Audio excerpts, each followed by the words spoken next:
নমস্কার বন্ধুরা, tarot for you 222 চ্যানেলের পক্ষ থেকে আজকে আমি নিয়ে এলাম তোমাদের জন্য নতুন ভিডিও, যে তোমার পার্টনারের মর্নিং ফিলিংস আজকে তোমার জন্য ঠিক কী।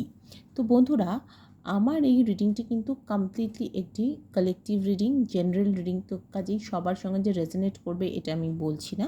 হ্যাঁ, কিছুটা ডেফিনেটলি রেজোনেট করবে, হয়তো 50-60% রেজোনেট করবে, বা কারোর ক্ষেত্রে হয়তো 100% রেজোনেট করবে, আবার কারোর ক্ষেত্রে হয়তো 20% রেজোনেট করবে। যেহেতু এটা জেনারেল রিডিং, যেটুকু তোমাদের রেজোনেট করবে সেইটুকুই তোমরা নিও, এবং বাকিটুকু কিন্তু ইউনিভার্সের জন্য ছেড়ে দিও।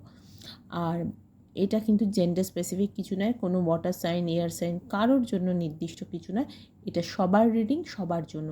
সবাই সবার মনের মানুষ, পার্টনার, ম্যারিডরা, তার হাজব্যান্ডের জন্য বা ওয়াইফের জন্য, যার পার্টনার আছে সে তার পার্টনারের জন্য, যে কাউকে পছন্দ করে, যার ক্রাশ, তার জন্য, সবাই সবার জন্য দেখতে পারে। তার মনের মানুষের মর্নিং ফিলিংস তার জন্য কি, সেটাই আমি আজকে তোমাদের রিডিং করে দেখতে চাই। এবং অবশ্যই এটা একটা টাইমলেস রিডিং, যে যখন দেখছো এটা তার সেদিনের মর্নিং ফিলিংসের রিডিং। তো চলো বন্ধুরা, দেখি তোমার পার্টনারের মর্নিং ফিলিংস কী। তো যেসব বন্ধুরা নতুন আমার চ্যানেলটি দেখছো তারা প্লিজ একটু সাবস্ক্রাইব করে নিও, কারণ আমি আমার সাবস্ক্রাইবারদের সঙ্গে খুব সহজেই এনার্জি এক্সচেঞ্জ করতে পারি। তো প্লিজ তোমরা একটু সাবস্ক্রাইব করে নিও, কেমন? আর লাইক কমেন্ট করে আমাকে জানিও যে তোমাদের ভিডিওটা কেমন লাগলো।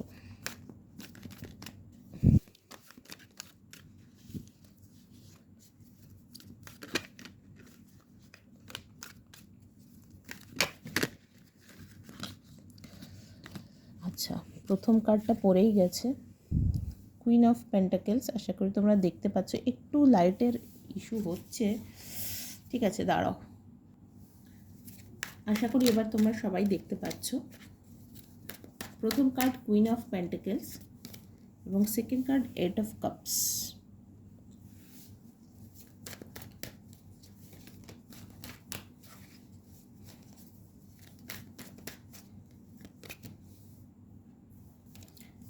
Six of cups. আমি 8 অফ কাপসটা একটু ক্ল্যারিফাই করব।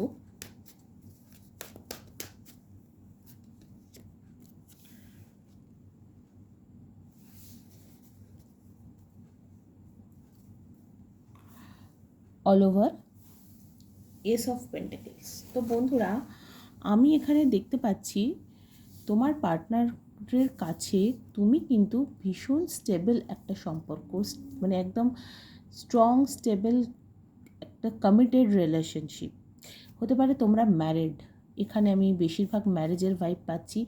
ম্যারিড না হলেও তোমার পার্টনার তোমাকে ম্যারেজ প্রপোজাল অ্যাটলিস্ট দেওয়ার কথা ভাবছে, স্টেবিলিটি আনার কথা ভাবছে, কমিটমেন্ট দেওয়ার কথা ভাবছে। সব থেকে বড় কথা যেটা, একটা নিউ স্টার্ট তোমার সঙ্গে সম্পর্কে। এবং তোমার পার্টনার যে এতদিন এই নিজের মর্জি মতো চলবো, যেমন আমি যেরকম বলছি তেমন চললে ভালো, না হলে তুমি এসো, এই যে একটা এনার্জি ছিল, সেইখানটা থেকে কিন্তু তোমার পার্টনার এবার বেরিয়ে আসছে। কমপ্লিটলি তোমার প্রতি ভীষণভাবে অ্যাট্রাক্টেড এবং ভীষণই প্যাশনেট ফিলিং করছে, এবং তোমার পার্টনারের মধ্যে একটু ফেমিনিন এনার্জি আমি দেখতে পাচ্ছি। যত যাই হোক, সে কিন্তু তোমাকে একটা কমিটমেন্ট দেওয়ার কথা অবশ্যই ভাবছে, এবং তোমার কাছে একদম দেখো ম্যারেজ প্রপোজাল নিয়ে আসার কথা ভাবছে, এবং প্রচুর কমিউনিকেশন করতে চাইছে, কারণ তার একটা ট্রান্সফরমেশন হয়েছে।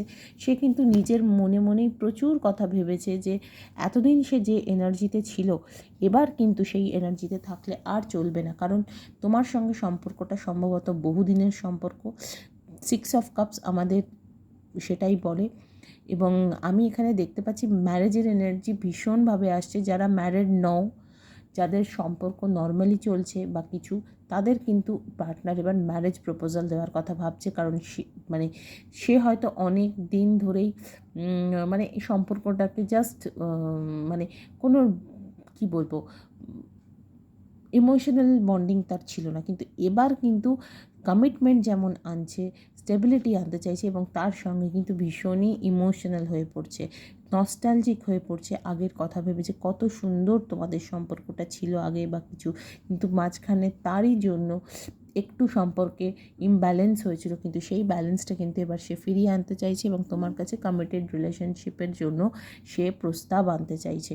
কমিটমেন্ট বলতে এক্ষেত্রে আমি বিয়ের এনার্জি ভীষণভাবে পাচ্ছি। তো বন্ধুরা, তোমার সঙ্গে কিন্তু তোমার পার্টনার একটা দেখা করার কথা পর্যন্ত ভাবছে, তোমাকে কিছু গিফট করার কথা ভাবছে।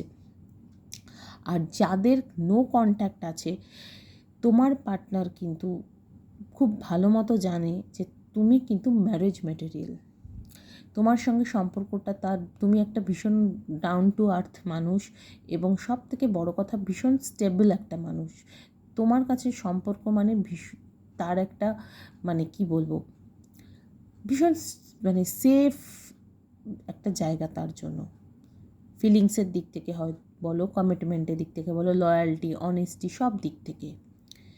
এবং তুমি কিন্তু নিজের সেলফ ডিপেন্ডেন্ট, সেই জিনিসটা কিন্তু তোমার পার্টনার যথেষ্ট পছন্দ। সে তোমার দিক থেকে ওয়াক অ্যাওয়ে করলেও, মানসিকভাবে ওয়াক অ্যাওয়ে করলেও, সে কিন্তু আবার নতুন করে তোমার দিকে অ্যাট্রাক্টেড হচ্ছে এবং তোমার কাছে ফিরে আসতে চাইছে, কমিটমেন্ট নিয়ে ফিরে আসতে চাইছে।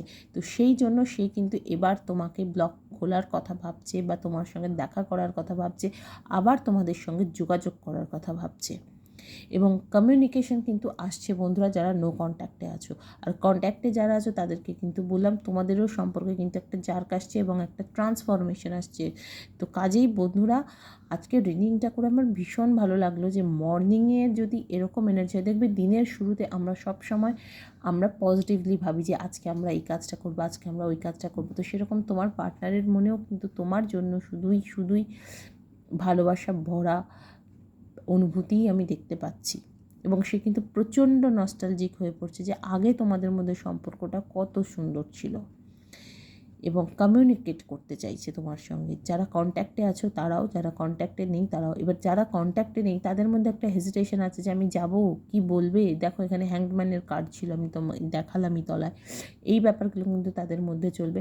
কিন্তু তা সত্ত্বেও এবার কিন্তু আস্তে আস্তে তার দিক থেকে তুমি মানে টুকটাক সাইন পেতে শুরু করবে যে সে তোমার সঙ্গে নতুনভাবে যোগাযোগ করতে চায়। সেটা বন্ধুদের মাধ্যমে হোক, নিজে এসে হোক, একটা ছোট্ট হাই লিখে হোক, বা একটা কল, মিসড কল, অনেক কিছু। তোমাদের যার সম্পর্কের যেরকম সিচুয়েশন, সেই অবস্থা পরিপ্রেক্ষিতে তোমরা কিন্তু একটা চেঞ্জ সম্পর্কে দেখতে পাবে, সেটা আমি দেখতে পাচ্ছি। এবং পার্টনারের দিক থেকে কিন্তু অবশ্যই কল বা মেসেজ অবশ্যই আসবে, কারণ সে কিন্তু তার হৃদয় থেকে, মন থেকে এবার তোমার কাছে ফিরে আসতে চাইছে।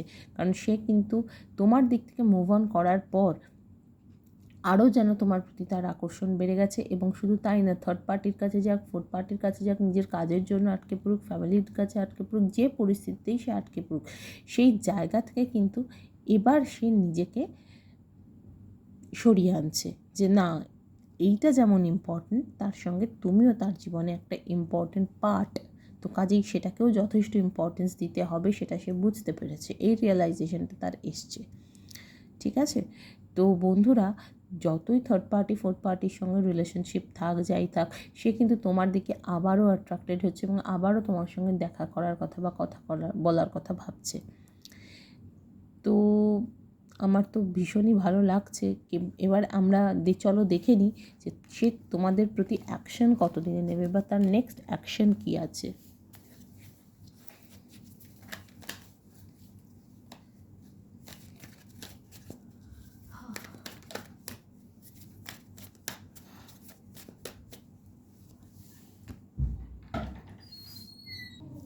বন্ধুরা, তোমার পার্টনার কিন্তু নেক্সট তোমাকে বিয়ের প্রপোজাল দেবে, এবং সে কিন্তু তোমার সঙ্গে হ্যাপি ফ্যামিলির স্বপ্ন দেখছে, এবং সেটা সে ফুলফিল করবে। এবং সে কিন্তু প্রচণ্ড রিগ্রেট করছে, এবং তোমার কাছে সেটা সে স্বীকারও করবে যে সে কতখানি ভুল করেছিল, সেটা কিন্তু সে বুঝতে পেরেছে। সে কিন্তু অ্যাকশন নেওয়ার জন্য রেডি, জাস্ট ওয়েট করছে ডিভাইন টাইমিংয়ের। এটা দেখে কিন্তু আমার দারুণ লাগছে যে তোমার পার্টনার নিজের ভুলটা বুঝে তোমার প্রতি অ্যাকশন নিতে আসছে।